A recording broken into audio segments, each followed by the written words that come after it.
And before we take a little break and then come back and go to the phones, a giggle. Well, I'm sure it's not a giggle for the guy it happened to, but you remember when Ohio wanted to pass that law allowing people to take guns to bars and stadiums and the like? Well, the part of it allowing people to take guns to bars took effect last week.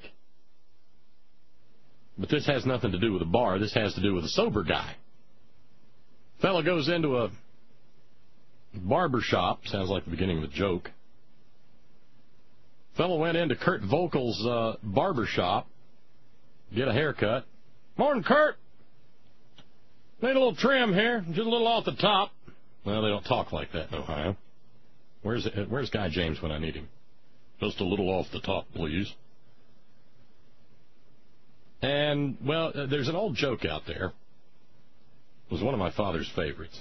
He was always good for just an old-fashioned knee slapper. What happened to the butcher when he backed into his meat grinder? Yeah, he got a little behind in his work.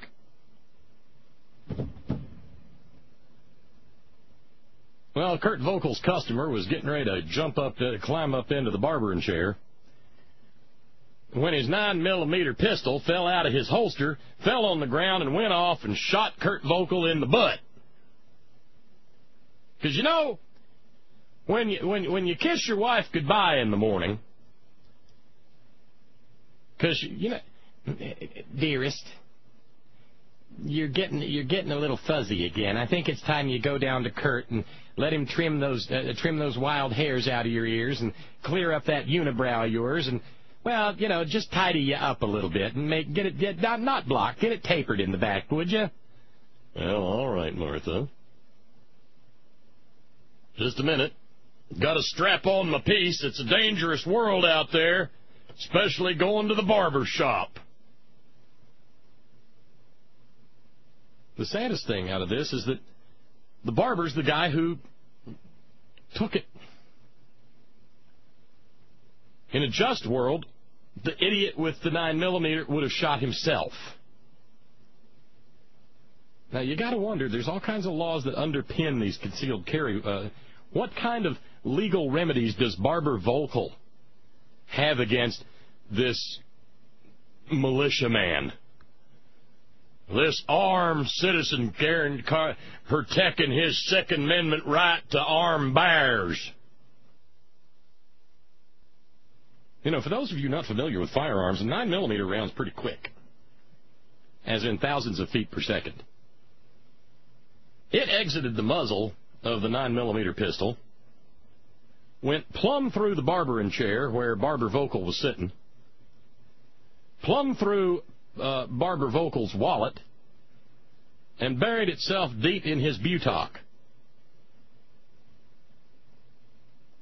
He was 2 hours in the hospital, where doctors in the most wonderful healthcare system in the world said, Barbara Vogel, you know what I think we're going to do? We're going to stitch you up and leave the bullet right there, as a lasting reminder of our founding fathers' dedication to freedom and the ability to keep and bear arms.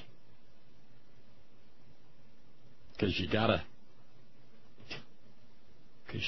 strap on. You gotta strap on to go and get shave and a haircut. Jiminy. Let's take a break and come back. Your phone calls are welcome. You know that, of course. This is Conversation Radio. This is America's listener-supported liberal voice. We'll be right back.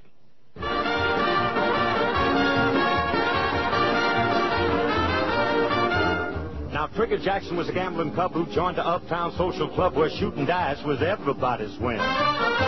But every time he rolled the dice, he found them dice as cold as ice. It seems they favored everyone but him.